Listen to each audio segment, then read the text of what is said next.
my vice. Man up from Mars, he tripping, I put that on guard. I got the digits, but I am not calling. Wizard at night, this be that forum. I'm just gonna stack with that. Sunshine after that. Just gonna stack with that. Sunshine after that. So yeah, you know, I had a conversation with her, but it's like the signals is always crossed. I mean, like, I say yes, cause she asked me to say yes. And then she's like, I didn't want you to say yes. I wanted you to understood that a yes was required to answer the question. I was like, what?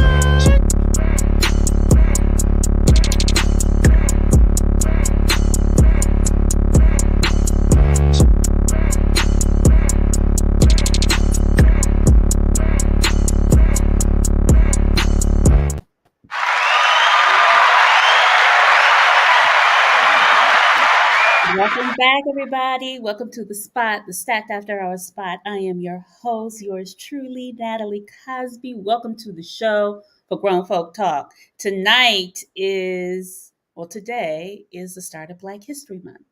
And so at Stacked After Hours, we're always talking about rebuilding Black love. So that's what we're going to be really focusing on this whole week, this whole month. Just healing, building, and how do we get back to a place that has ultimate joy. So tonight we're talking about communication. What did you say? So get your cocktails ready, get those fingertips loose, because we want to hear your questions and comments tonight here at the show. And at Stacked, we keep it what? Lit and enlightening. Well, let's get into it. Where's my sunshine? Fairy dust. Fairy dust. There she is. Fairy dust. Fairy dust. And in honor of Black History Month, I'm wearing a Black designer's earrings, Okay. Iode's pants. So very happy for Black History Month. Of course, this is our month. This is our month to do. You know what? It's not our month. It's a month to be recognized, but we do shit throughout the fucking year. Okay. What did somebody say today? It's Black People Run Shit Month. Black People Run Shit Month. They only gonna give us 27 days. Lord have mercy. But yes, it's the day we run shit. Mm-hmm. So, Anthea. Yes. You were communication. What did you say? So we've been having the show going on for what, almost 2 years. It's actually 2 years. Our anniversary was at the end of last week. So we just hit our 2-year mark. I realized that, and we did not celebrate. So yes, right? Yes, Michelle. So we need to have a celebration soon, though. We got to have a celebration soon, y'all. But one of the things I've been noticing a lot when we talk and have conversations, whether we're on the show or when we meet somebody, is how men and women communicate differently. Yes. And what we hear when men say one thing and what they hear when we say another. And I thought I in one of my shows, I had Jamie on at Stack Singles, and he was talking about, he's like, I want a woman to be feminine and submissive. Honey, it was triggering. Women were like, oh, hell, what the hell? Oh, he's a narcissist. He's this, he's that. He's into himself. I don't even know what that word means. And every time I think about that word. Was it all the women that had that reaction, or the men reaction? I think the women had it's like they had allergic to a reaction to the word submissive, because they're just like, I don't do that. I'm not my grandmother. And he was like, let me explain. He's like, it's something that's earned, and it's about respect. I don't expect you to just fall into submission, but I'm going to submit to you. But what do you hear when you hear the word submission, or when he said it? What did you hear as a woman? You know what? I don't get triggered as much as I used to, because I understand how I'm learning. Right? Because I'm listening now. I used to be like, oh, hell no. He's a chauvinist, da-da-da-da-da-da.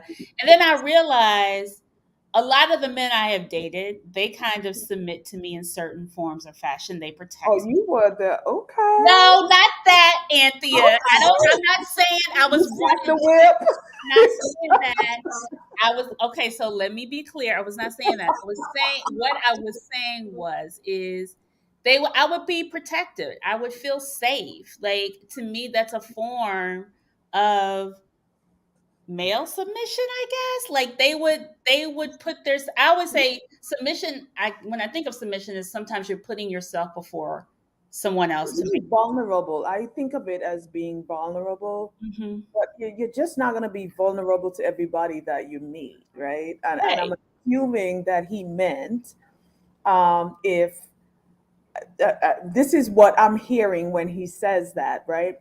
He's in a relationship with someone, he has a role, she has a role, and submissive to me doesn't necessarily mean a bad thing. Actually, that's a good thing, and that's really sexy to me that he said that, you know. um, and I think, and I'm glad that he actually explained it, right? Because he did Right. say that submission is earned by a man, and so you're not just going to submit yourself to any man that you meet, but you want, well, for me personally, I want to be in a place where I feel protected by this person. I feel Right. comforted by the fact that he Right. got it. So I feel Exactly. like I could put away my penis and Right. and be a girl. But the funny thing is, he talked in very much, it wasn't a circle. He's like, let me explain. He was very direct. I think men are very direct. They're a straight line. They're like, Mhm. I see where I'm going with this. This is what I'm talking about. As women, we walk the circumference of the conversation. Yes, I And do there's that. nothing wrong with that. Because I think that sometimes you need various angles. Yeah, The but problem is I do that, understanding. and it's better to just go straight to the point than to go around the circle. I don't know if it's better. I think the thing that the reason there's a reason why we both communicate in that way, right? Right? I feel like there is, somebody says submission isn't giving up power. It's actually in control of a situation. You are in control of a situation. Okay. Okay. All right. Interesting. But I think when we think about, when men are talking to us, I say, when men can be very direct and curt, I think, with their Some thoughts. women can as well I too. think women can too. I think they can too, but I think that Yeah. some, when men are asking us like direct questions, I think we dance, well, and that's I what I say, we talk in a circle. You call it a dance. I I say, yes, yes, yes, but I think we do that when we're unsure of the person that is asking the question, right? So possibly, yes. yes, sometimes we probably don't want to just admit like, damn, I like him, but I don't want him to know yet until he shows me X, Y, Z. And I'm But sure it's the same with men as well too, right?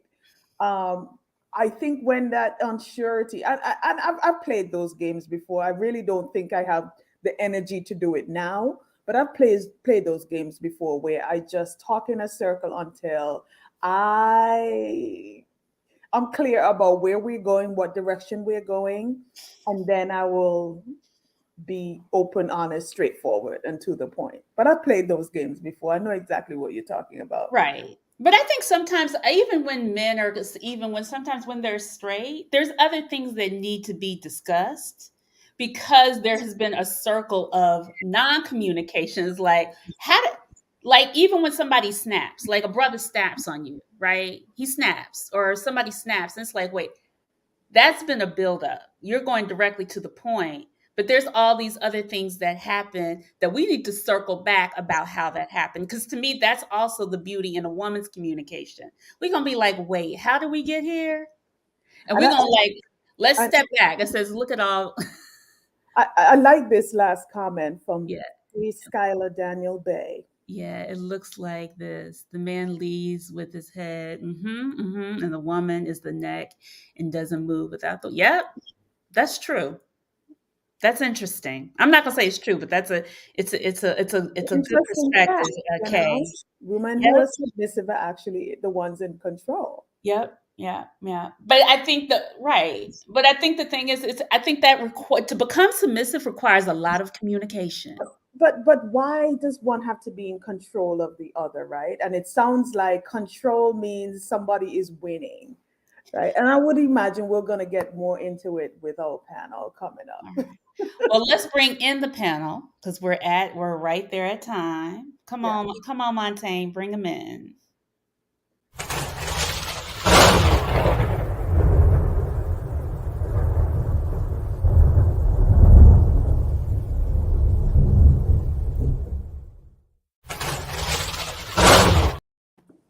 Ooh, welcome, panel. Welcome, welcome, welcome. First, he owns over 200 pairs of sneakers. Welcome back to the show. Humble Prince, how you doing? I'm great. Thank you very much for having me as Thank always. you. Thank you, thank you, thank you. Um, she just became a grandma. I did. I know. Hey T, welcome back, babe. Thank You you. don't look like no grandma, honey. They gotta call you Huh, grandma or something like something. I don't that. know. Right, right. And then new to the show, filmmaker. He graduated from high school at 16, but took 10 years to get his bachelor's degree. You were kicking it, weren't you, Attica? Uh-huh. Yep. Mhm. And the importance for that is just saying, life don't happen in a straight line. I was on academic scholarship when I graduated from college. I They didn't wasn't give a you dump. 10 years of an academic scholarship, did they? Say what? They gave you 10 years? No, no, no, no, no, no, no, no. When I finally graduated, I'm just saying it doesn't happen in a straight line. And It doesn't. for anybody who's challenged in the academic world, I'm here to let you know it don't always happen in a straight line. It doesn't. You get distracted. You're right. So I want to come back to this Sometimes. conversation because we have a lot we have a lot to cover tonight. But I want to come back to this conversation about the straight line and the circle. Hmm. And Tadara, you've shaken your head. What do you Oh, think about that conversation? I mean, around how you've communicated in your relationships and so on and so forth. that's a loaded question. I know it is. So I'm pretty direct as a female. I tend to kind of know what I want to say, and I say it. So, you know, really, I think communication is so subjective. It's like an art to it. You really have to know who you're dealing with and how that person prefers to communicate. I've had people that enjoy my directness, especially men, just kind of get to the point. This is what you're saying. It's very transparent. We know where you are. And then there's some men that I feel would prefer me to compliment and say some positive affirmations before I get to the point I'm trying to make, which is, what's happening. So I think there are just a variety of ways. I don't know if I've truly figured out that there's one way that men do it and another way that women do it. It's just individual. I'm constantly just trying to figure out individuals and where they are. Hmm. Gentlemen, Attica. Yes. I was gonna say your view. Do you have you your experience? I mean, I know you've been married for a very long time, or you've been right. So, do you find, or not only with even your spouse, but even in dealing in what you do, the circles that you feel? I always say circle. People have said women talk in circles, and you were the one who actually sent me that video from TD Jakes. So that's why I was like, you So, so smiling. Yeah, I mean, it's we can speak broad stroking, and saying stuff, but the reality is life actually occurs in individualistic areas and in the middle, not the binary opposite ends of things, right? It typically happens in the gray area. So we may say men do this and women do that, but we know that's broad stroking. It is. I just think, for someone I think it's important. I mean, the question is, are you with someone long enough to understand how they communicate? And are you with someone long enough to figure out if you are clear with your communication? You know what I'm saying? Because oftentimes, if it doesn't last long enough, then you don't even know if you were clear or if you understood what they were actually communicating. Like, there's a lot, by show of hands. Well, I don't even have to do that, but there are multiple ways to communicate.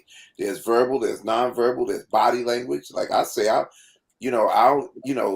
from a language perspective, spoken language, I speak one language, that's English, but I speak body language too. I speak nonverbal. Like we all do that, you know. So The nonverbal is really powerful too. It's a oh, way. extremely powerful. It actually People, says more than what you actually coming out your mouth. yo, It's actually they're louder. literally people have gotten killed because of nonverbal communication. Right. People have gotten into relationships because of nonverbal communication. Amen. People have ended relationships because of nonverbal communication. So I mean, it's just really like it's, you know, there oftentimes some dude be like, yo, why that pop off like that? Because the way he was acting and looking at me, I thought it was something. And it really wasn't anything. You just don't understand what that person was communicating. Like that's real. Like nonverbal is real. Body language is real. I think it's really important to understand who you are and how you evolve, because your communication it evolves too. Like your nonverbal. Some people get a little more crotchety the older they get. You understand what I'm saying? And it's, you know, like you brush stuff off, you know. So it's subjective. I think it's important to understand, to know, to find out if what you mean is what you're expressing verbally and non-verbally, and what you're receiving is the same. Sometimes you got to ask questions because you don't understand what's true. being communicated. That is true. I think, yeah. Oh, Lou, you were saying something. I'm sorry. Oh no, sometimes I was just agreeing to what he was saying, that sometimes silence could be louder. Or I think you said that silence could be louder. But to what everybody has said, I think it depends on the person you're married to or you're in a relationship with. Communication could be different. And I find sometimes that women think we're psychic. We're not. We're not supposed to. At least that's been my experience. I shouldn't say women, but you know, if you want to tell me something, don't give me signs or tell me, do I have to tell you everything? Sometimes you might have to do it because I'm not, you know, the way you're conveying the message, you know, there's a breakdown in communication. So just be direct, like our beautiful grandmother said, you know what I'm saying? Just be straightforward. Yes, no games.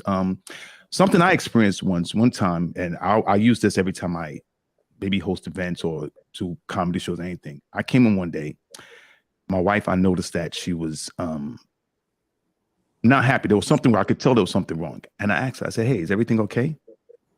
She said, yes, I'm fine. And I swear to God, The fine word, the fine and the whatever. Go ahead. Go ahead. I swear to God, I wish I had ended right there and just grabbed the remote, watched football or something. I said, are you sure? Because you seem upset. Oh, you don't know what you did? I'm like, no, I'm just telling you. And she said, well, if you don't know what you did, then don't worry about it. Again, right there and then, I should have just said, okay, to hell with it. Go watch TV, whatever. I went a step further, dizzling, like they said, you know, continuing. I said, you know, whatever it is, my bad. I'm sorry. Trying to be nice. Oh, so you're admitting that you did something wrong. And at this point, I was just like, you know what? Whatever the hell it is, you and whatever could. And I said some stuff, and that led to an argument. But I said, when everything was all. Say that again. Did you really do something? Probably, yeah. But why didn't you just tell me you did something instead of just having an attitude? I agree. You know I would apologize. You know I don't argue with you. I know, because I know I'm not going to win that battle either. So, you know, that's communication. And Thea alluded to something. Y'all do play some games sometimes. That is completely unnecessary. Like the mind games. You want to see, you know, throwing out just test questions to see our responses. You know, just be direct. You know, that's been my experience. You know, it's interesting that you brought up that scenario. So I have a 17-year-old, my youngest, and yesterday he was on the phone with his girlfriend.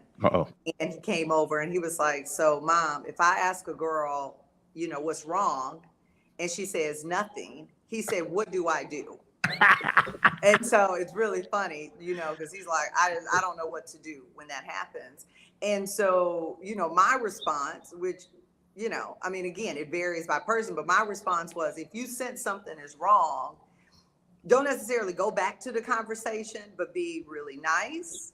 maybe walk on eggshells for a little bit, just kind of, play that role of support of her feelings without knowing. That situation that you described was directly about you, but I was saying with her, it could be a family member's going through something, she's not ready to talk. But I agree, women do many times, say I'm fine when it's clear that we're not. I try, if it has to do with that person, I'm going to say it. Right. If it's emotional or I'm dealing with something else, I may just need a minute kind of to control, get my emotions under control or whatever. And so you kept saying I should have just watched sports. Like for me, that would be, now I have a problem with you. Because you're ignoring me with the nonverbal. Right, because my nonverbal, you're correct. Something is wrong. And I think even with men, I gave him the analogy of like sports. He have a bad game, they lose a game. He don't want to talk. He needs time to, collect his thoughts or whatever.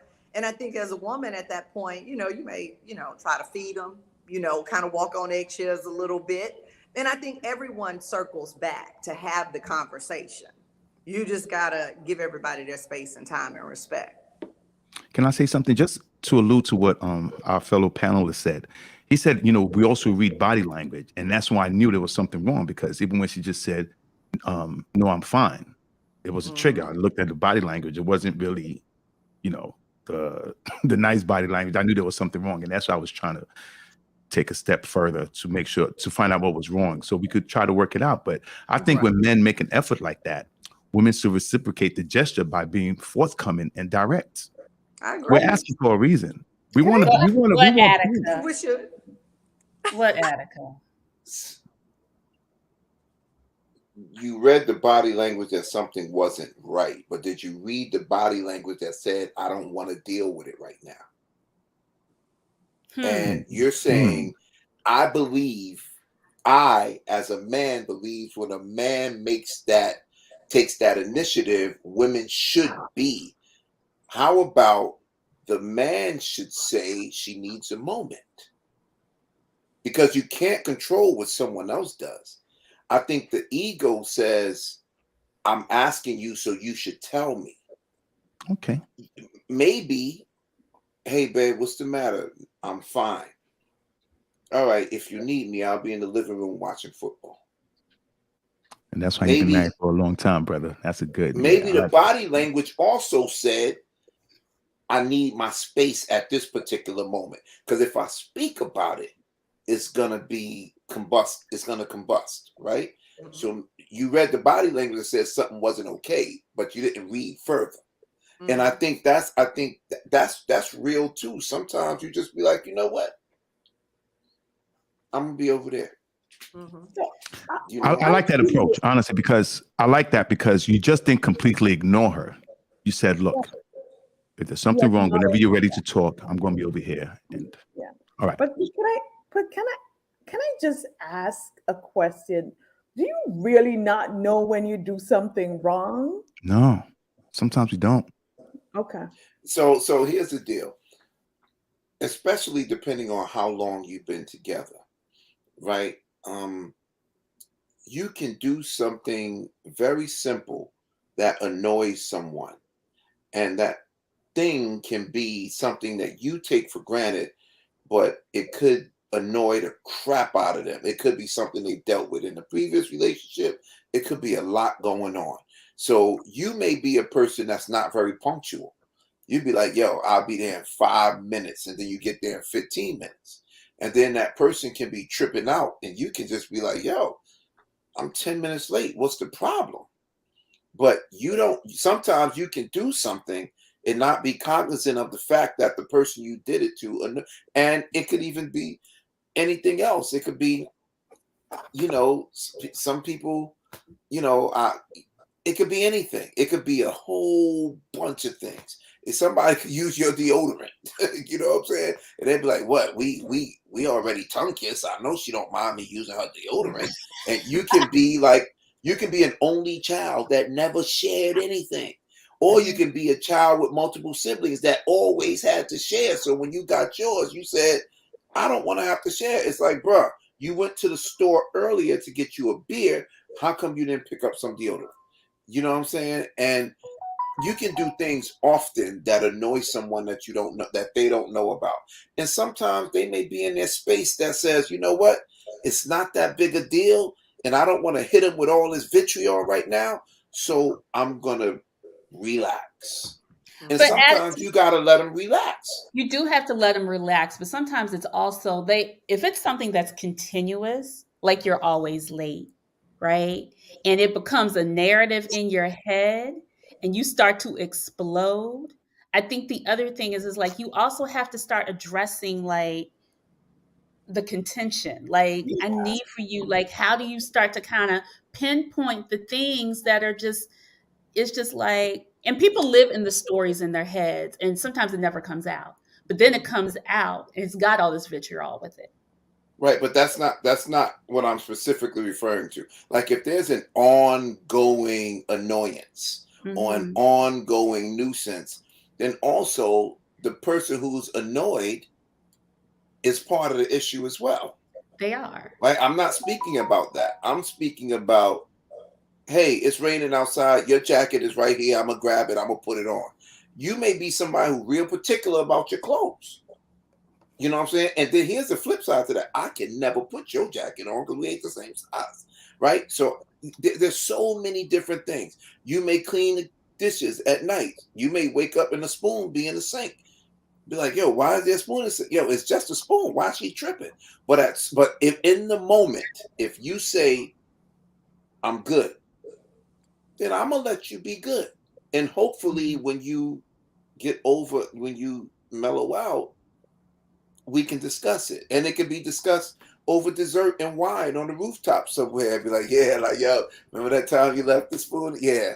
You know, that bothered me a little But I bit. think But we hit. that's also something you build because you know that you're like, okay, we are going to discuss it later. Sometimes we'd be like, we're going to talk about it later, and it never gets talked about. Yeah. That's the I other agree. But that's you. And if it's something that needs to be addressed now, we're speaking about a specific scenario.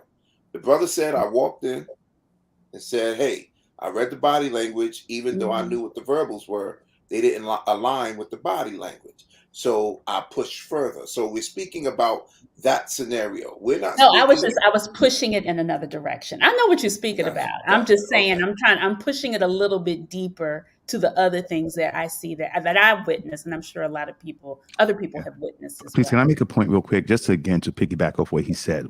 So one of the problems I had, because I hate dishes in the sink overnight. I just the only way that happened is if I was dead tired or anything, and she didn't see it as a problem, and that actually caused arguments. And you know what my father told me? He said, for peace, just ignore it or just do the dish.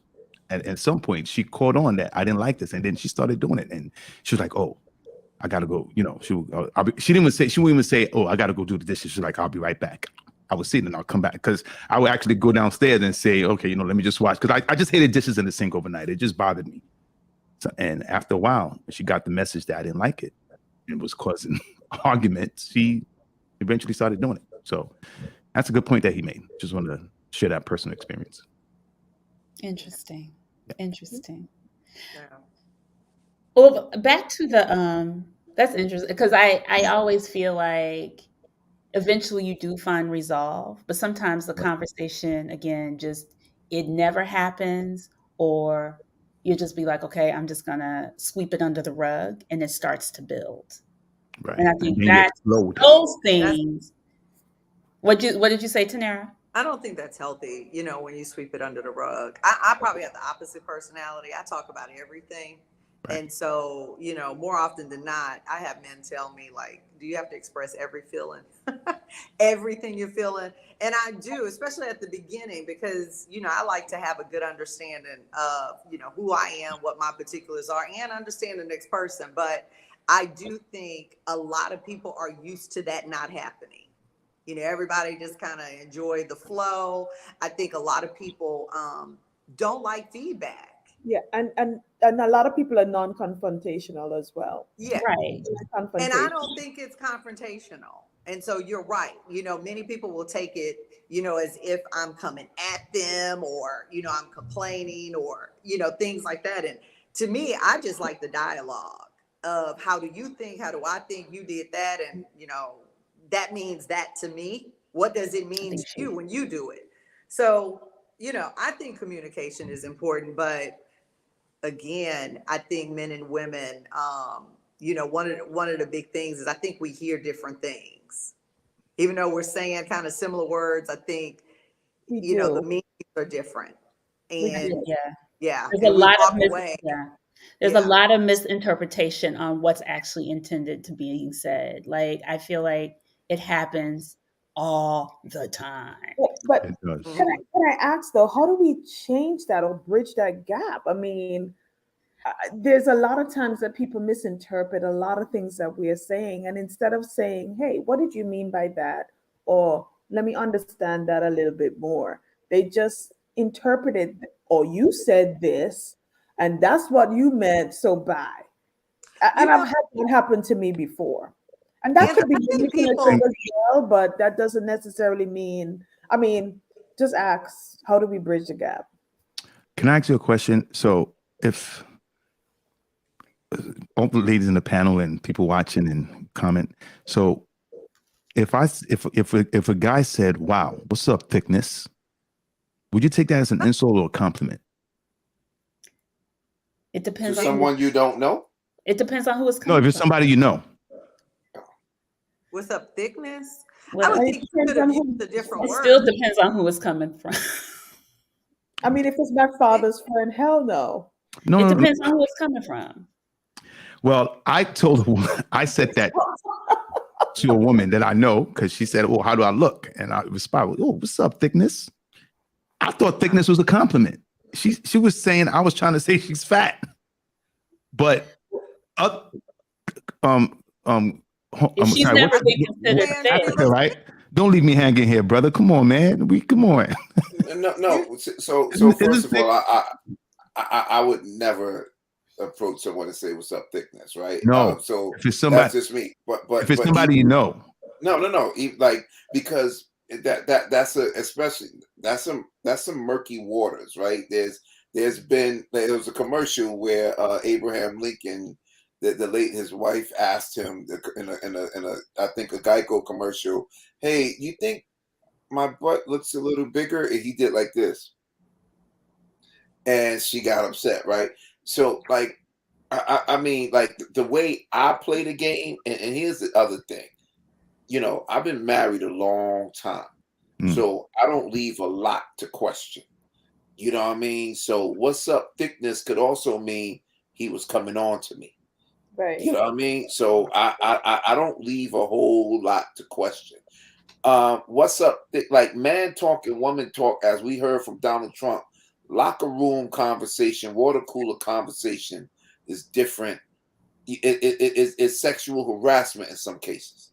You know what I'm saying? And that's from the woman's side as well. Yeah. That's from the woman's side of it. Anytime a woman say, "Yo, you look nice in them gray sweats," in today's vernacular, that's a sexual connotation, and a man can also feel objectified because of that. You know what I'm saying? So I just think, especially in the time we live in today, it's real challenging. All those old school ways and those back home ways of talking and doing things, a lot of times right now is not acceptable, right? So in order to does a woman take that as an insult? If she was fat all her life and now she's being called thick, that's a compliment. If she was slim all her life and now she's being called thick, that's an insult. Well, it depends on if she wanted to be thick all her life. Right. Yeah. So it ain't up to you to determine It's what also you say. cultural as well. It's not up to you to determine said whether what, or not Cynthia? it's I think an insult or cultural not. as well, because in some cultures, thickness is better, right? It's a compliment. We Somebody all say said, "Is she Serena Williams is black?" thick. She looks good. Right, but my whole thing is I don't this: know if I it's would not ever up to take you. it Like, as a what up, light skin, Yeah, it's red Yeah. bone, light skin, shorty, whatever. All of your I don't like pet names. I don't like them. Don't call me what's up, boo, honey, darling. I don't like none of that shit. Like, I've never liked that. Okay, I mean, pet names is all right. I think. I've never It liked depends it. on if she has a BBL. I need that. Y'all are cracking me up.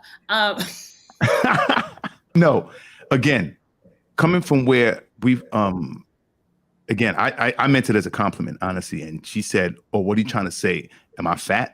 I said, "What do you mean fat? No, like, you know, you're thick." And I went on saying, "You're thick, nice." And she's like, "Well, I don't like that word." And I was like, And I think "Oh, that's great okay." communication. And You we Sorry, should say that said both again? do. that's great communication. She Yes. asked for clarity, you gave clarity. She told you, I don't like the word that much, and you move on.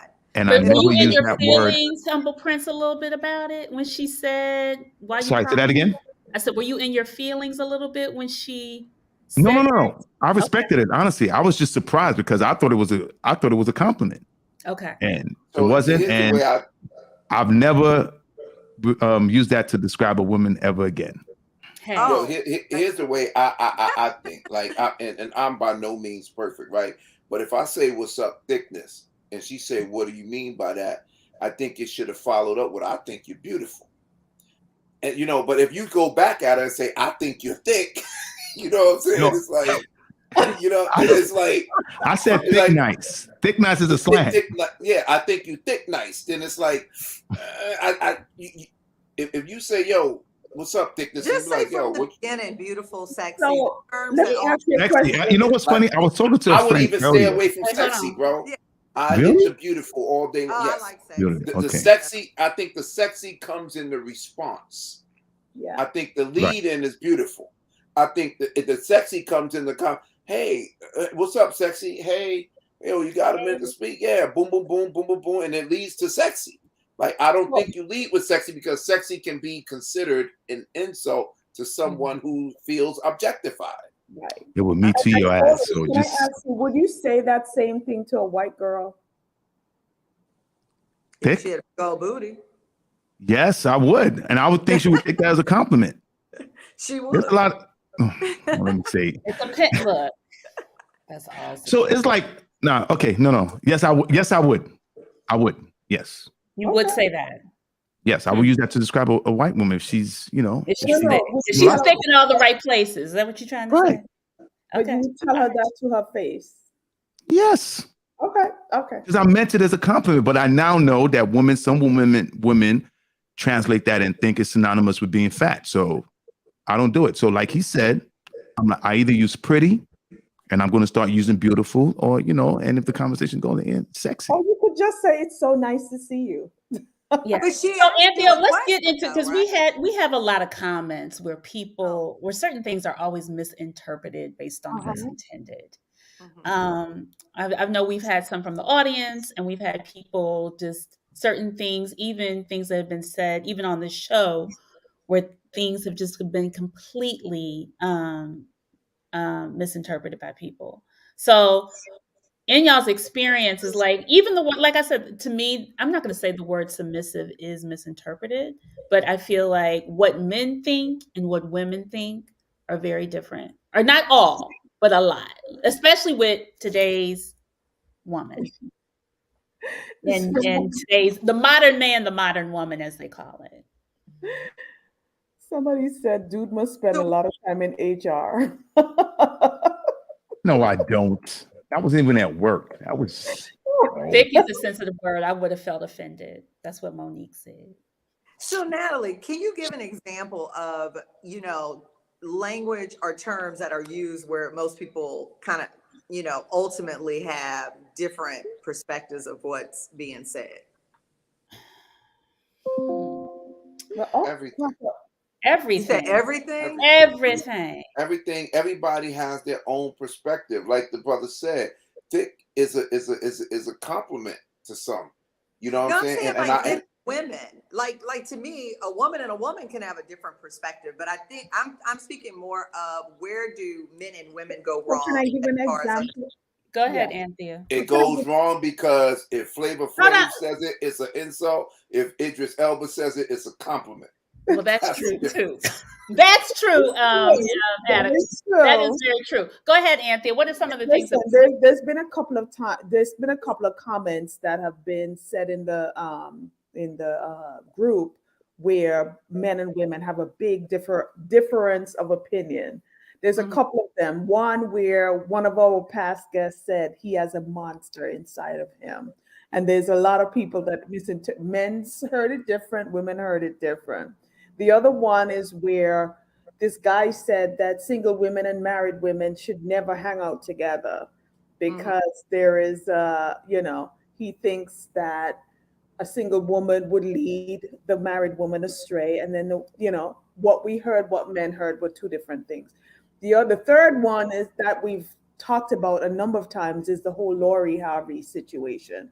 Number of men has termed her as, a hoe or whatever. Some women were like, she's a young girl dating, right? So those are three examples of the things that I But think aren't those just were different opinions? different. Not necessarily that we interpret the words as meaning different things. We just have a different viewpoint on it. So when you hear a guy says, "I have a monster inside of me," what do you hear? I mean, I would ask. I mean, to be honest, I mean, a monster inside of him. I mean, I don't know, mental Jeffrey Dahmer. disease.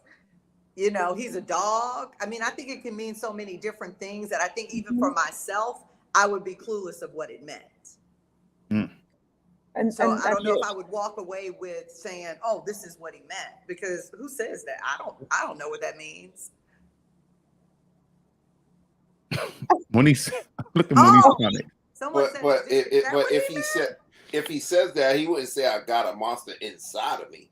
He might say Right, I got a monster, right. but he didn't say a monster inside of me. I don't even know what that means. I I don't know think what that means. he said in every man there is a monster and a gentleman. Mm. And Oh, and okay. he So was saying, he said, and I'm put it in context. There's a monster and a gentleman, and the thing is, it's just like it basically the dog or a right, beast or whatever. And he's like, the our duty as men is to figure out how can we contain that. He's like, but I have been a monster when I have dealt with women. I have to own whatever. So he was talking about it in that sense. right. And yeah, and I think that's clear. I think people are going to have different thoughts on the topic, but I guess for communication, I think that there are times when you are actually having a conversation with someone and they say, "I want us to spend more time together." And that can mean, you know, once a week versus someone else may mean, okay, that's every day. I'm just trying to see like how we improve that communication on the Right, clarity, not necessarily agreements right, or Right, right. perspective. right, And right. all it takes is just asking to me. I think a lot of times we just walk away misinterpreting or misinterpreting what people are saying or what women and men are saying. And sometimes we're saying the same thing, but instead of True. asking the questions, we're just walking away with, as Olu What said, we she thought. just said she walked away with thinking that she's fat, and he's walking away thinking, "Oh my God, I gave her a compliment. She looks so beautiful." Right, right, right. I Right. think this also comes from the preconceived notions that we all individually have. So we, like Anthea said, we just have to find a way to bridge the gap and, open the line of communication. And I'm glad we settled that. But I know in the future, um, not to call another woman thick, but I've used it with her jokingly. I'm like, "Hey, what's up, thickness?" And she would just laugh, like, because she knows. So, like I said, we're really cool. So, But but to even take it to deeper to what even Tanera is talking about, right? Like the trick, the fat, the whatever. But when you get into those deep, heavy conversations with your person, right? And you, even whether you're in an argument or you are trying to get some clarity with someone, and it's still getting misinterpreted because of past experiences or the story in your head, or it's even something that you're not willing to budge on because of your ego. Mhm. How do we get past that? I think we just got to ask questions, honestly. Yeah, I think you recognize what's most important to you: Mhm. Mm, harmony or being right. exactly. Hmm. I just think it's there because you can stand on right forever, but you can also be alone, forever. You know what I'm saying? Because you're gonna. It's not always gonna be aligned and synergistic. It's not. It's right. So I just think to some degree, like that, what's I think staying focused on the goal. What's your goal? And we're speaking about relationships. What's the goal? Yeah. The goal is that we're always gonna be together, and that ain't always people's goals, right? Let's be clear. That ain't everybody's goal. Some people's goal is like, this dude or this woman, I'm gonna have my 3 children by, and that's what that's gonna be, and I know they're gonna be taken care of. Whether it's a dude saying this is a good mother, she gonna take, or whether it's a woman saying this is a good father, I know he gonna take care of his. I'm gonna have my 3 children by him. I'm gonna rock my 30s out with him, and then I'm out. Right? You don't know the goals. Like a lot of people, if you ask your parents, ask them both why they got married. They probably have different reasons for why they got married. And I loved him or I loved her unconditionally is not gonna be one of them. I guarantee. Right? I guarantee, right? It's gonna be like, yeah, you know, yada yada, and she was the one or he was the one that did this, you know. So I think establishing a common goal in the relationship, ironing that out early, and then at some point, the common goal trumps all of the other secondary and tertiary variables, right? It's just that simple. It's just really that simple. Because you ain't going to be right all the time, and she ain't always going to get it, and you ain't always going to get it. You're going to miss things. She's going to miss things. But what's the goal here? Is the goal to make her feel dumb? You know what I'm saying? Because she didn't understand. Or is the goal to make him feel uneducated because he didn't graduate from college? You know what I'm saying? Like, what's the goal? I think you focus on the goal, and you keep that as your North Star, and you work towards that. Because you're never going to always be congruent with your decision making or with your ideas. You may want to buy a vacation home, and he may say, I don't want a vacation home. You may want an investment property. He may say, I don't want tenants. You know, like, and then ultimately, what are we beefing about? What are we beefing about? Are we beefing that, you know, some shit that we can't overcome, or are we speaking about our different personalities not aligning in this moment? Because we know they're aligned at some moment. Right. We know your personalities aligned at some point. Now, at this point, it's not aligning. And if you've reached a place in life that you share a common goal, then you keep that as the North Star. But if your likes align, but then you reach a place to see, I think that it's important to do this. I think it's important to build enough equity on the front end of your relationship that when you hit your speed bump, the equity, you can tap into your equity to keep you afloat. But when your relationship becomes upside down, that's a challenge.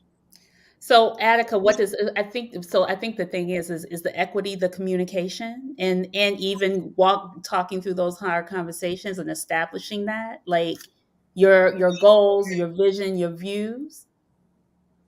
I mean, that's challenging because those change too. They do. Right? Your goals change, you know, and then sometimes because you set goals based on the information, evidence, and experience you have in that moment. Right? And then you hit your goal. Like somebody may say becoming a PhD, like that's my one goal in life. That's my one goal. But you don't even realize it's attainable because no one in your family has gotten a PhD. The trials and tribulations you had to traverse in your life said you wasn't going to get a PhD. And you finally get it, and then you set a new goal.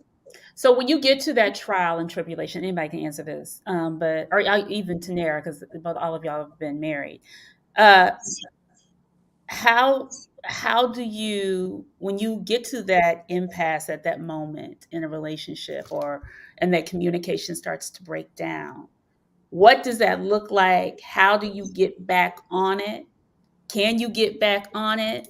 Or is it time? Because I feel like a lot of people like, I'm going to exit stage left, you exit stage right, and we just go on to the next play. I think when you reach a point where neither one can compromise anymore and you can't come to an agreement.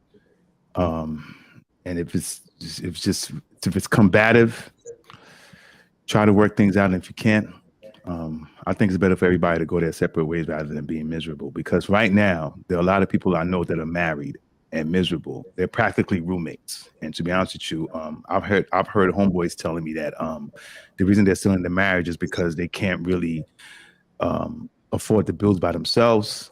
Some people are just waiting for the kids to go to college rather than being empty nesters. And this is where the time where they can enjoy themselves, like Attica said, enjoy that equity that they built.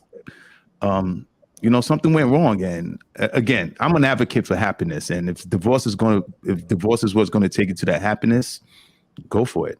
It makes no sense being in a relationship where you're miserable, and there are a lot of marriages going through that now. But do these marriages, do they even communicate why they're miserable? Is it just like I've just gone silent and we've gone into the nonverbal communication triggers and I'm just going whatever. And I'll talk to you about business and that's it, or about the kids and that's it. Tenaria, you have a look on your face. Yeah. I have a thought on that only because I was married 18 years and I've been single. Well, dating, but single for 5. And I think this communication thing can sometimes have different factors in each scenario. So when you're dating, that goal is kind of there. You're actually trying to figure people out. You're kind of compromising yourself a little bit.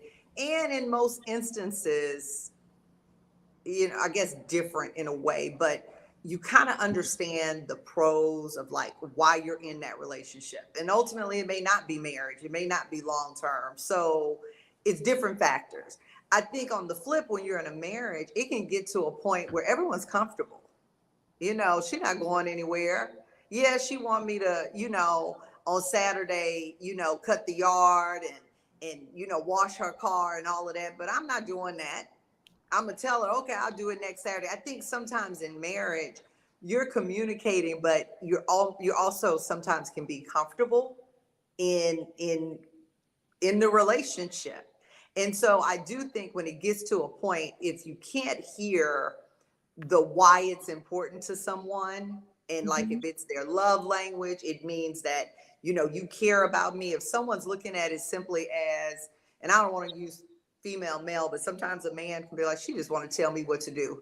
She just don't want me sitting here watching football all day, or she's just demanding. And so they won't do those things because they perceive it as one way. Yet a woman really needs to feel like this man is willing to take care of me and I'm a priority.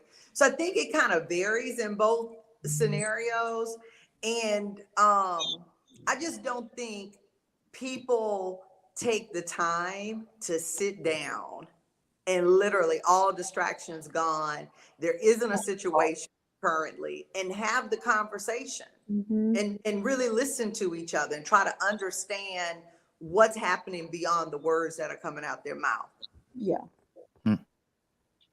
People don't want to spend their time with themselves, much less someone else. Sorry, say that again. Say people don't want to spend that time with themselves, much less someone else. Yeah. There's some people that don't know how to be alone. Yeah. Like because that's an ill realization, right? And a lot of people found that out during COVID. You know what I'm saying? We were forced to shelter in place. You know what I'm saying? Because that's an ill realization. You know what I'm saying? And then also, sometimes it's a scenario whereas, yeah, that's what I said 5 years ago, but this is 5 years later, right? You said 18 years, right? So assuming you was 5 when you got married, right? So like, it's like, you know what I'm saying? It's like, you yo, Olu, pay attention, bro. I am. I'm good. I'm here. Nah, that was a joke. You missed. Yeah. So, but I'm just saying, like, it's like who you were 5 years ago is not who you are today. Right. Yeah. It's impossible, especially if children are involved. And the reality is oftentimes we only see our personal sacrifices, right? We often see our personal sacrifices, right? So, like if you want your car washed and your lawn mowed, and I feel like watching football, it's car wash 20 minutes from here, 10 minutes, 5 minutes from here. Or there's somebody that can pull up in a van, and if I feel like dropping that $75 on it. I'll get it fully detailed in the driveway while I'm watching football. Mm-hmm. Right? So it's really about the goal.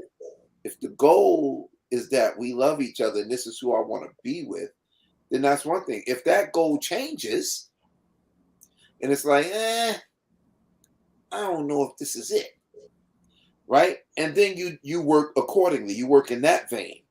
But if we're talking about communication as it relates to relationships and staying in relationships, then there's more than one way to skin a cat.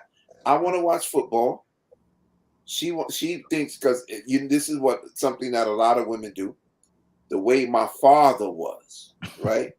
My father, right? But I mean, that's the catch-22 because who my yes, mother because was. the father may not have been that either. So there's another expectation. We know children know fathers as parents. Right. But What I'm trying to say is spouses. if there is that lack of a father, they may have another idea of what their husband should be doing based on their ideas of what they wanted in a father. But Anthony, you had a comment. Go ahead. I did? Yes, you were saying something. About I don't know. Okay. It's okay.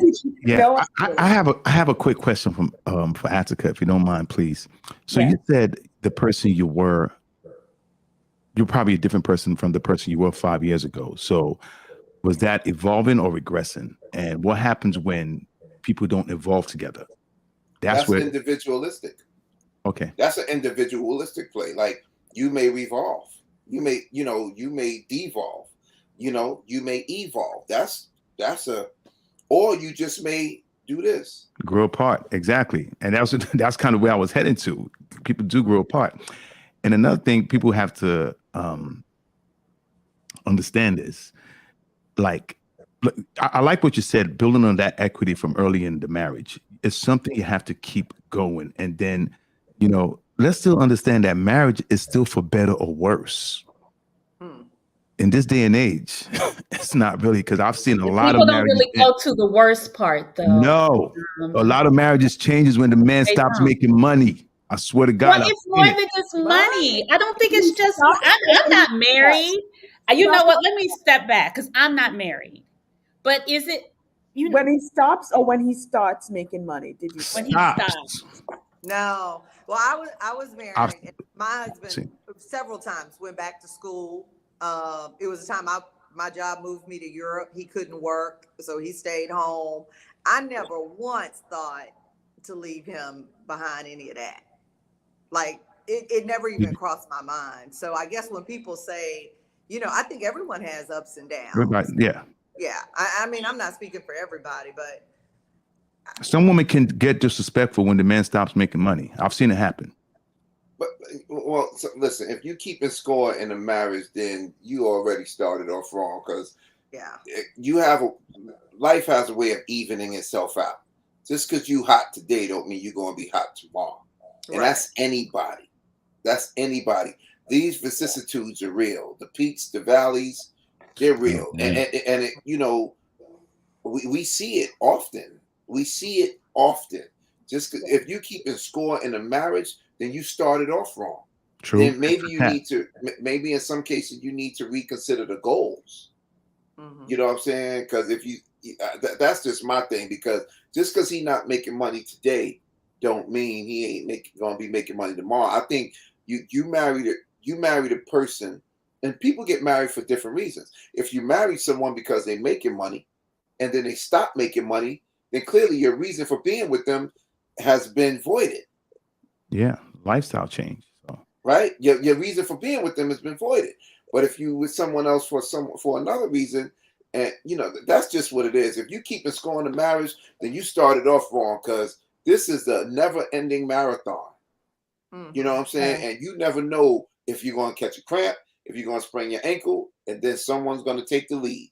So that's the wrong way to look at it out the gate. Not saying you're looking at it that way. I'm just saying because I know there are other people out there. Like that's the wrong way. Like, yeah, I agree. And I ain't got I'm gonna be honest with you, bro. I ain't got no problems with my woman making more money than me. Nah, not even. My mom's made way more money than my pops for years, for a long time, and I saw how he handled it. So that's I'm not even that's not a problem for me at all. Mhm. Yeah. So And I think for better for worse, like somebody made a comment and said worse is different for everybody. that's true. I guess that's relative and everything, but you know, in a marriage, it's teamwork. When somebody falls behind, the person ahead should try to bring the other person up, especially if that person's trying to, you know, work hard. That's, you know, that's what I'm saying. But you know, I've seen situations, man, and So, I'll Oli, leave it at that. you made the comment earlier that you're saying that a lot of marriages now they're not giving any grace if somebody falls out of what it is that they thought they were going to get. So, what do you think that's what's causing that? Because, of course, it's for better or for worse, and worse is different from everyone. I think everybody just goes through life. I mean, things happen to everybody. I mean, you could get laid off from your job. You know, that's Isn't right. it The more part of often infidelity, though? say that again. Isn't it more often infidelity? Well, they Or say, yeah. So I'm glad you brought that up because they say money is the number one reason for divorce. People have said that. I think it's infidelity. I'll be honest. infidelity. But a lot of people say it's money. So I don't believe it's either. what is it? There's two reasons. Not everyone played for a team and knows how to be. So here's the deal. I think cultural differences, and I don't mean ethnic cultures or them, geographic cultures. I mean the difference between how I was raised And you were raised. and how you were raised. Yeah. What I saw growing up, what you saw growing up, right? So I just think that's it. And I'll go like my father. When I spoke to my father years ago, and we was talking about young black men going to jail, and he said most men are in jail for one or two reasons: money or pussy. That's why they're in jail, right? If you don't let money or pussy guide you, chances are you'll never go to jail, right? That's all men are worried about. That's all men care about is money and pussy. So, but here's a father inculcating his son, right? If you learn how to not let that guide you, and if you learn how to not let that make you move, then you're a step above many men. So why are some women in jail? Well, let me. I can't speak for women. I'm speaking about men. So my thing is, I transferred that when I got married, and I said when they say people get divorced, they get divorced for one of two reasons: money and pussy. And I said I will not. Aside from that not being a reason I go to jail, that's not going to be a reason why I ruined my marriage. So if your wife had an affair, thank you. Sorry, you go ahead. can stay multiple times. If it's so there's a couple of things involved in that. Right. Let me answer your question this way. One, I have faith in who I married. Right? Wait, one second. I'm gonna wait. Let me answer your question. Okay. Right? I have faith in who I married, and I don't believe that will happen. Let me start there. Okay. Secondly, infidelity in a marriage. When people are faced with infidelity, you have a decision to make. I don't. Are they sorry it happened? Is there something that I did that possibly pushed her in that direction? Am I worth more as a family with my wife? Can we get past this? There's a lot to consider. If you have a lot built up, that goes back to that equity, right? So you're saying that you can. If you I've never been faced with it. So I'm trying to give a realistic answer to a hypothetical question. So let me, So to answer you, I don't know the answer to that. It's an individualistic thing, and you have to figure out at that particular time how it happened. Was it your brother? Was it your father? Was it your, I don't know. I don't know the parameters around the question you're asking. I'm trying to give a realistic answer to a hypothetical question. And the answer is you have to find out in that moment, are you worth more leaving her or is it worth more getting past it together? And It's that's what the decision that many people make when infidelity is faced with them, men or women. So what So Tanera said, though, the best apology is change behavior. So if somebody cheats and they're not changing and they're doing it continuously, I think that's a grounds for divorce. Get the hell But out what of if here. that's not grounds for my divorce, though? Oh, no, yeah, it's different for everybody. I agree. Well, So, let me say why I asked the question. So you said that your dad taught you not to allow money or pussy to control you. So I then asked a question about pussy. I hate to use the word, it's driving me crazy, but most powerful the element word. on the planet. But I'm just saying, if you learned that lesson from your dad and you're saying, hey, he taught this, I just was asking a question to see how would you implement different than anyone else because you learned that. Well, But you would evaluate it the same as anyone. Well, I don't know how anyone else will evaluate it. I won't let it move me. I won't let it make me make the decision. I will consider the parameters and the factors around it, and I'll make the decision without letting that move me. Okay. Right? And I don't know how I would act. Again, I don't know how to give a realistic answer to a hypothetical question. Right? That's like saying, if you was a woman and you was pregnant, how long you think you'd be in labor? Like, I don't know the answer to that. Like, there's no way for me to know the answer to that, right? But I'll try to answer it based on what I know. Got it. Okay, that's fair. It's funny. I was with two of my girlfriends from childhood, and both of them are married. And I remember she told me, she's like, I asked them, I said, you know what? If you ever cheat or if you want to cheat, just let me know. Communicate that to me so we can have a discussion, and I know exactly who you're fucking. And then we can go from there. And then my other girlfriend, she's just like, yeah, I was tempted and I told my husband. It didn't happen, but I told him. So I don't know. I mean, That's powerful to tell your husband. It's an interesting perspective where I was like, wow. She was just like, the problem with it is because you don't know what's going on and you're being lied to. And you didn't agree. There was no conversation around it. It's like after the fact. That's what she shared with me. But yeah, I just think women can, honestly, I think more often women can stay with a man that has cheated. I think less often a man can stay with a woman that's cheated. Absolutely right. And that goes back to what Attica said with regards to cultures, because in some cultures, they feel like, you know what, this should be accepted. Like women should accept this. Like, you know, this is just the way men are.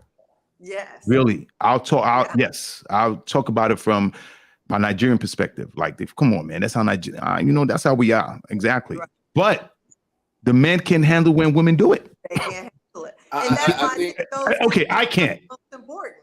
Right. So let me speak for myself. I think you have to weigh, you have to figure out your threshold of disrespect. Right? In some cases,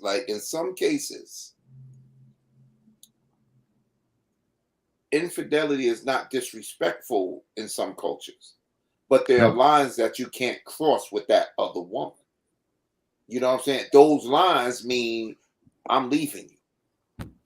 Right? There are some and it's real. Like, I've heard these conversations, and you'd be surprised how many men, Nigerian, American, old school, new school, have been faced with infidelity and stayed. You'd be surprised. I would be surprised. Don't think all the involved women, don't think all the women that men are not being with are all single women. I agree. Right? The reality is this, and you, as a married person, you hear this. Somebody said men are weaker than women. I don't think it's a man-woman thing. I think it's an individualistic thing. I'm telling you, there's some women out there that are strong, and there's some men out there that are weak, and vice versa. Right? So there's some women. I know some women that have verbally said. So because I've been married and I've been with my wife for so long, people find me as a safe guy to speak to. Right? All my female friends find me as a safe guy to speak. Oh, I can speak to At because he ain't gonna try nothing with me, right? I've heard so much from married women that I'm just like, wow. Like I know married women that want to be with other women, but they're afraid to take it to their husband, and they're living a sexually repressive life. Like the husband wouldn't want that, and they want to bring the chick home, right? I know, like it's. Go ahead. Go ahead. No, you go. No, because my thing is, it's just like I think a lot of communication breakdown is because of people's sexual needs, or their lack of, or they're not getting what they want, and so it ends up becoming this. It's infidelity, or it's whatever. I think it's cultures. Some cultures are sexually free. Some cultures are sexually free. So some people are raised where sex is an activity, right? It ain't like your holy temple and stuff. It's like, yo, it's an activity. You know, you go play ball with your fellas, you go have sex with girls. Like that's like, it's like you do it out of boredom. Some people, it ain't that big a deal for some people. Some people, it's the holy grail. If I let you inside my body, then you are the chosen one. And like, it ain't that for everybody. It's an individualistic perspective. Yeah. Okay, sorry. You were going to say something, right? Go ahead. I was going to ask Natalie, right? So you gave the scenario of your friend telling her husband that she had thoughts of somebody, but she didn't go through with it, and they're still married.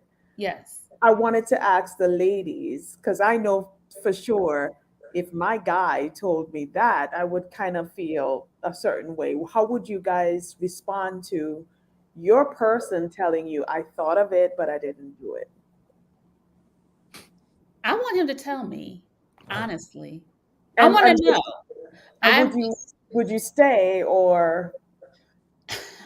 At least he feels comfortable enough in saying what is on his mind. That's my thing. Like if we really want communication, that's communication to me. Don't lie to me. Like if your heart is, if you feel like you're drifting or your needs are not getting met, let's say I'm getting to a point in my life I can't sexually satisfy you because my body is no longer, I'm just not right. That happens, right? So I'm like, you know what? But you're working perfectly. And we're working, right. And your hip is not broken, but he still has. It's not broken. But I mean, either way, I would be like, thank you I want to know. I want to know what you're thinking. I do, because I would hopefully tell you what I'm going to tell you what I'm thinking. Right. I would want to reach a point where decisions based on it. What'd you say? Go ahead. I'm sorry. I would want to know, but I would make decisions based on the conversation. I mean, because if I'm working perfectly fine and we have a very active sexual life and he's needing something else that I can't give, and I'm not open to being in that scenario, you know, I think you have to give people that space to do what they need to do. So I still think just because you're being transparent and you're communicating, it doesn't mean the outcome is still going to work out in your favor. Oh, absolutely. I said but I want to know. Yeah, I do want to know. I want to know. Okay. Sorry. So, Dr. Tenero, you answered my question already, because I was going to say, you know, if I bring to you, like, look, you know, the passion is not there. The spark is not there. We tried. I find somebody else attractive. You know, that's telling you the truth. Will you be okay with that? I would respect that, but I would respectfully tell you to go and be with that person. Right. And what would you do? I probably wouldn't be with you. Right. Thank you. You know. Right. But Humble Prince, that shouldn't. The fact that you tell her that, or she tells you that, and one of y'all make the decision, well, like that doesn't work for me. Does that keep you from not telling her that because you know that's going to be her response? That's a tough position. I'll be honest. I know it is, because that's you know what I always say. The reason a lot of marriages are still sustained, are still going on today, is because I don't think everybody's truthful, and not everybody's exactly upfront, honestly. And married couples that don't lie will never know peace. So at some point, you're going to have to lie. Let's just be honest. If you want that marriage to remain, won't it? It will show up. It will. It will show up. Because sorry, so go ahead. I'll make a point after this because go ahead. You got something on your mind. Go. I want to say because I've known couples. Like one of my homies told me he and his wife haven't had sex in 3 years, and I joked and said, y'all might have not had sex with each other, but I'm sure you guys have had sex with other people. Come on, in 3 years. So again, it goes back to this, to the fact, it goes back to saying that, they're just together because either one can't really afford all the bills, and they're just waiting for the kids to go to college and anything, but they're miserable. 3 years, no sex? Really? No, that's a different scenario. I thought the scenario was say that again. I thought the scenario was that you have a healthy sexual relationship and the man just presents that he is interested in, additional women or whatever the case may be. If I haven't slept with someone in a month or two, we have a problem. Thank you. I agree. I was just sorry. I was introducing a different scenario. Sorry. Oh, okay. Right. Yeah. 3 years. Yeah. That's done anyway. It's done. Yeah. Everything in the dark soon comes to light. Bounce before it comes to light. How about that?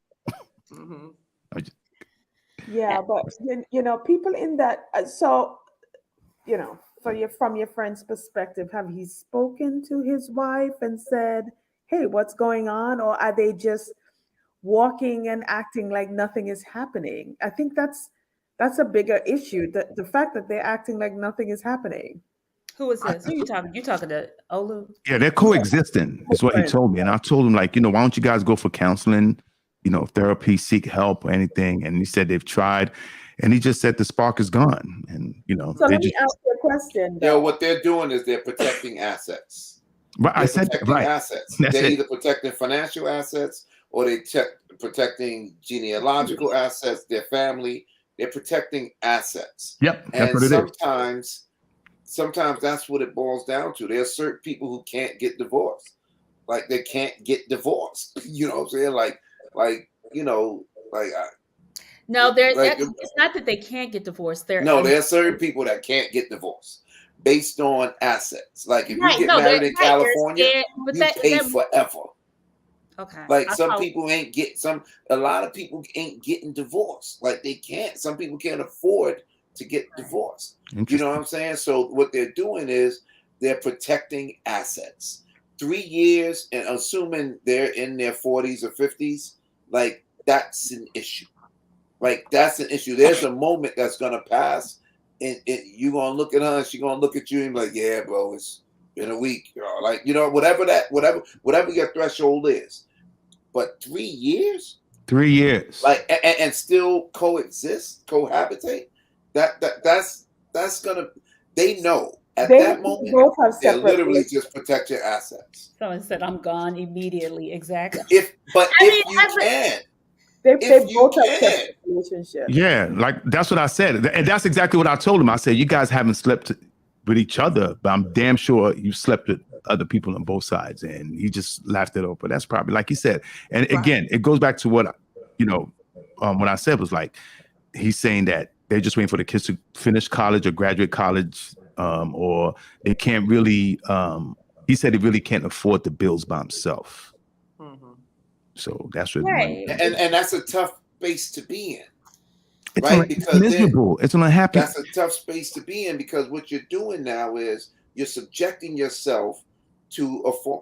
You're actually choosing, and I don't like this term because it's overused, right? But you're subjecting yourself to a certain level of abuse, right? Like for a fact. Like at this point, y'all might as well be best friends and roommates, yo. And you might as well go home. You might as well go home and tell her, like, yo, I met this new shorty. Like, all right, that's what's up, homie.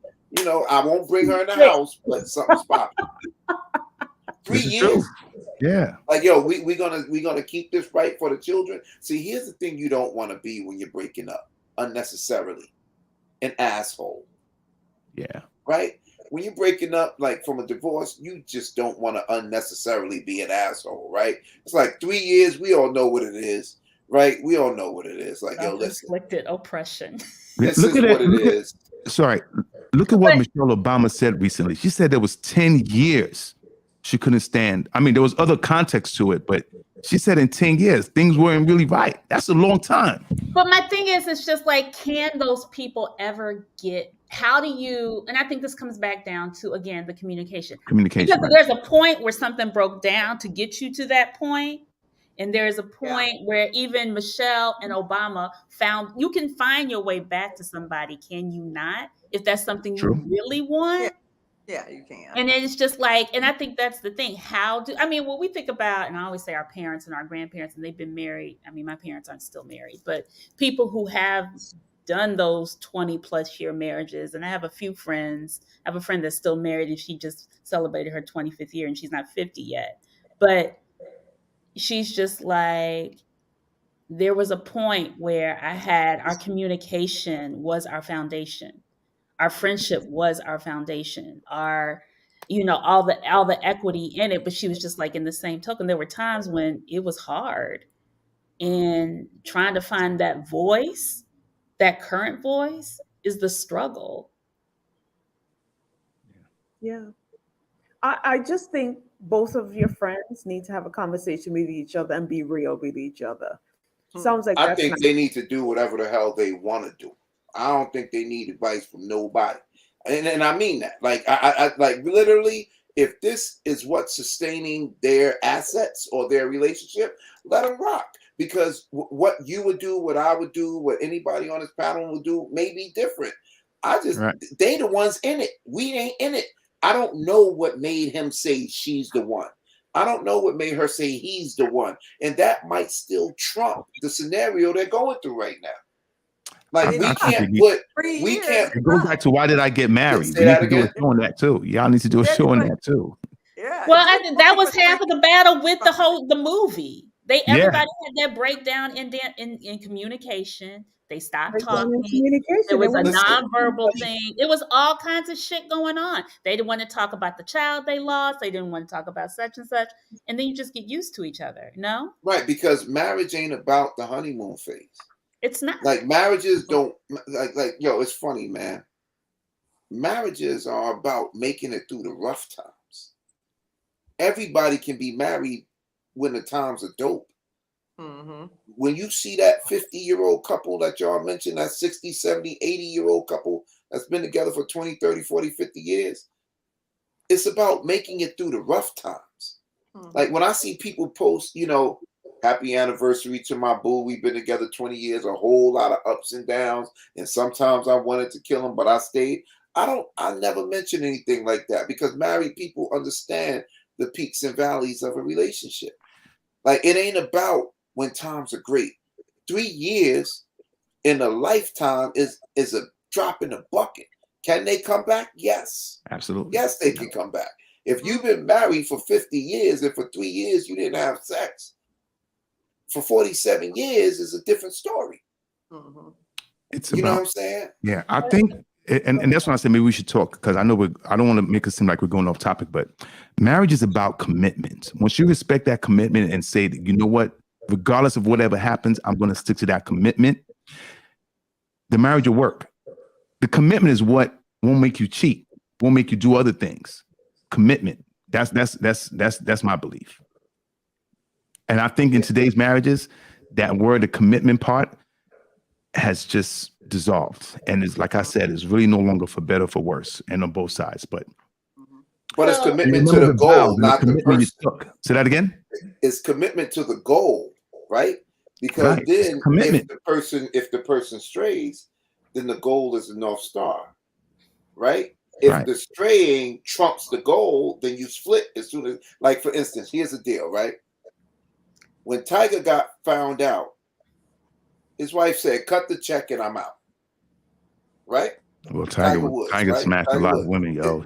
But his wife said, cut the check. He ain't the only one. When Cookie Johnson found out, she stayed. Vanessa Bryant stayed with Kobe. The commitment to the goal, to the family, to the relationship trumped the infidelity. That's all I'm saying. And I'm not saying who's right and who's wrong. I'm just saying, based on their commitment to their goals, it trumped the person straying. Right? So that's all I'm saying. You ain't got to agree with it. You ain't got to like it. But the fact is, Cookie Johnson stayed with Magic. Vanessa Bryant stayed with Kobe. And this girl left. Tiger Woods' wife left. So it's not just about... Where is the commitment on both sides? When this goal make sure the man doesn't cheat? All these scenarios, the men cheated.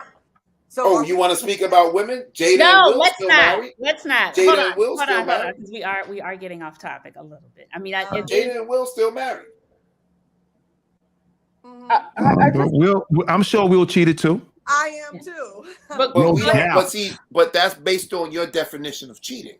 So let's be clear. Let's have another show because this is a whole cheating is cheating, bro. Completely No, it's not. No, it's not. I mean, part of communication is cheating is what you do behind your spouse that you can't do in front of them. We agree is cheating?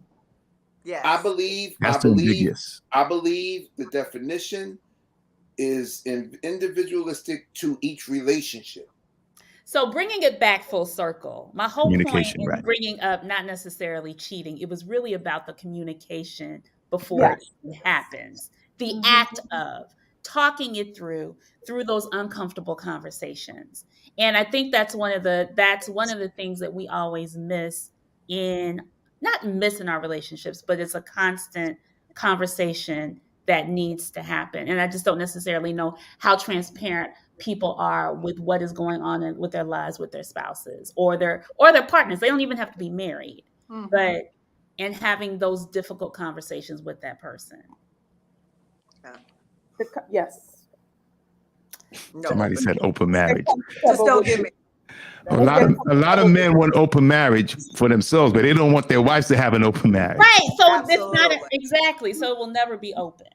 So my final question to you guys is, because again, we're talking about this whole month rebuilding Black love, and how do we lessen the contention? I'm taking your word, Attica, and use communication to start building our relationships, or really, how do we even use communication currently now at this point in our lives? If you're new, or if you're in a new relationship, or even in a marriage that has been going on for a while and y'all may be at an impasse, what are just some of the things or strategies that y'all would share and how y'all have communicated and what's worked for y'all in your relationships?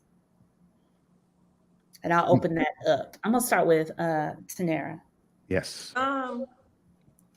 I mean, again, like I said from the beginning, I pretty much communicate directly, and I like communicating. I think in my marriage, I don't think communication was ever the issue.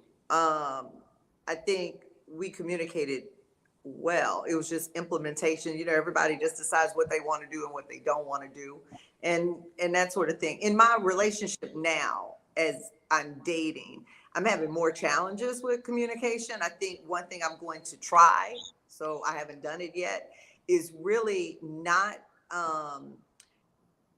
allowing my emotions to cause me to address something too quickly and in the moment. I think I need to slow down sometimes and, look at things from different vantage points and have the conversation later when I'm calmer.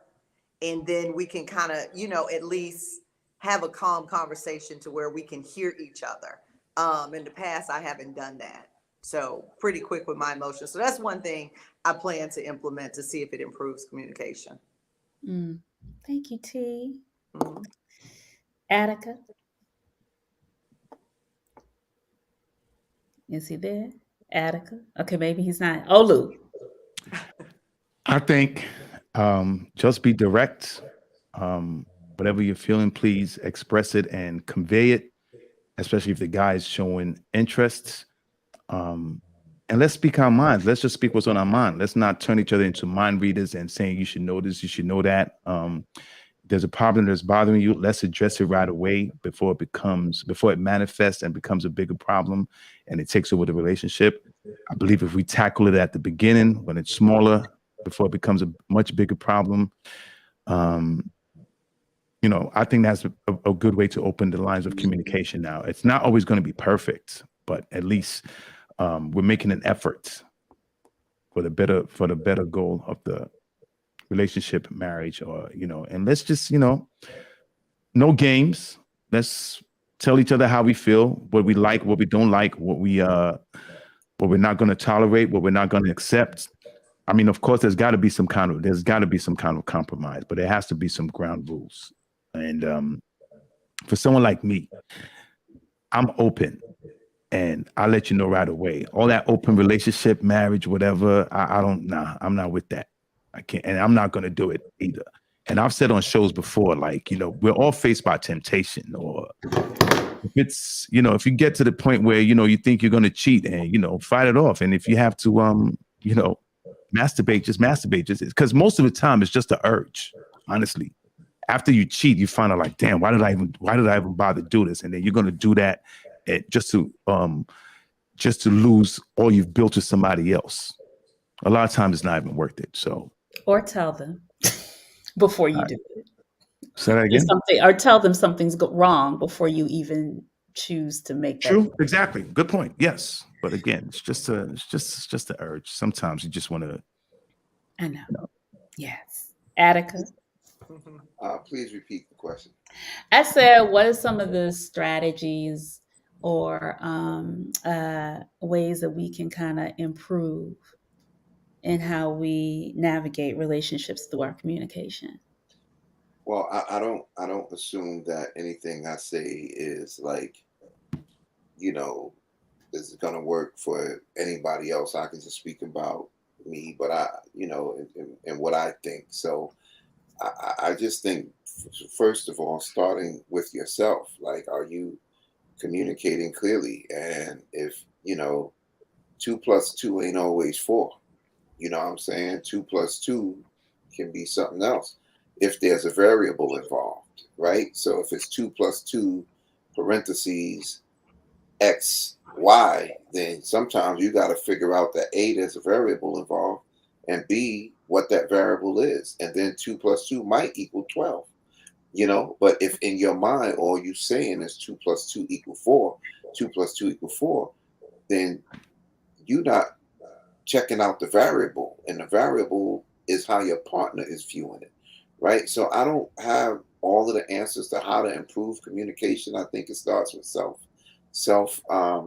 being introspective and really having an understanding of who your spouse is or who your partner is, because the most elegant and graceful dolphin will lose a foot race to the fat walrus. You know what I'm saying? Like, if you put the most elegant and graceful dolphin on the beach and let it race the fat walrus, it's gonna lose, because the least elegant walrus will beat it. Because you gotta appreciate people for who they are. You gotta understand who people are, and if you say that this is how this person communicates, and it ain't always gonna work out, because what you're going through, it affects how you interpret information. And sometimes you're dealing with a lot. And we don't always tell our significant others a lot because we don't want to dump on them. Or sometimes we don't want them to see us in our most vulnerable states. So we may say, why are you snapping at me? All I said was this, but there's a lot going on. I think the goal will keep you aligned if your goal is the North Star and it supersedes the tertiary elements that you're faced with and the obstacles that you're faced with in your relationship. So, and I guess what I'm saying is, be with someone that you like so much that when you don't like them and you don't love them, they built up enough equity that you can get past it and remember those times and get back on track. That in a nutshell is what I say. Because if you don't, then the moment you hit an obstacle, it's done. There's no equity there. There's nothing there. There's no valuation to what they bring to you, right? But if you go through the relationship and they brought so much, be with someone that brings you so much that, and this may sound crazy, but they're worth the headache, because the headache is coming. oh, it's coming. You know what I'm saying? Be with someone that's worth the headache. Otherwise, you're gonna lose to the headache every Thank single you, time. thank you, thank you for that last part without the algebra. But I loved it. Thank you. Anthea. I think sometimes misinterpretation or misinterpreting what somebody says, I think we need to take a step back sometimes and instead of making an assumption, just kind of ask for clarification. I think that's where a lot of breakdown of communication happens. Whether the goal or the end goal is to be with that person or not, I think it's always important to understand what the message that somebody's trying to say. There's been so many times that I've said a statement or so, and people took it to mean something else where I'm not. And I just think sometimes we need to go back to the basics. What did you mean by when you said that? And can you clarify for me so that you can make a decision and understand what that person is the message that person is trying to convey? Yep. Well, there we have it, y'all. We went over. We're going into the after party. And everybody will be there. Thank you, Attica. Thank you, Olu. Thank you, Tanera. And of course, my host, Sunshine. Next week, we will have world-renowned life coach Simon Bailey on talking about love languages because it is Valentine's season or a day or whatever, even if you don't celebrate. But again, rebuilding Black love. That's what we're talking about this month. We hope to see you guys. Anne Marie, hey Anne Marie, hey everybody, and we'll see y'all in the after party. Join us. Yep. We're going to continue this conversation. Yes, Olu. No, I just want to give you guys a round of applause. You guys are doing an amazing job, and thanks for having us on the show. I'm getting some comments. Yeah, this was very great show. Attica, thank you, man, for the knowledge, and thanks for having me. And whenever you guys need me, man, I'll love to be on the show. It's great. Always, Olu, When you're always. traveling. Thank you. No, Yes, it's great yes, stuff. yes. Good talk. Thank I you, learned all the a lot folks for tonight. comments. Honestly, I learned a lot. Thank you, Attica. This is your first time. You took us to some different spaces. I'm Yeah, telling Attica, you, you deep, bro. Eddie Kane showed up. Good show. As Yeah. Renee said, we will see everybody in the after party. And see y'all next Wednesday. Bye.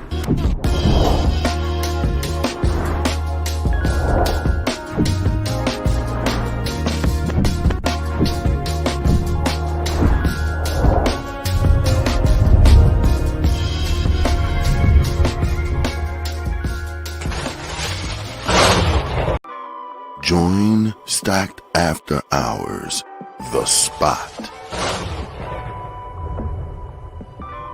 where grown men and women gather to have candid, also honest discussions about the state of life, love, and more. The Spot is a hybrid of in-person and weekly virtual gatherings. Join our Facebook group and answer our daily questions. Subscribe to our YouTube for our weekly live talk shows and join us on Zoom for our talk show after parties for lively conversations with other opinionated, grown, and sexy professionals. Just search, like, follow, and subscribe to Stack After Hours on Facebook groups and YouTube. Also like and follow our brand pages at Be Stacked Wellness on Facebook and IG. So wherever you are, at home or abroad, pull out your laptop, tablet, or smartphone and join in the conversation with the members of Stacked After Hours. The Spot by Be Stacked Wellness. See you there. As you know, and if you are new to the Stacked family, we always keep our conversations lit and enlightening.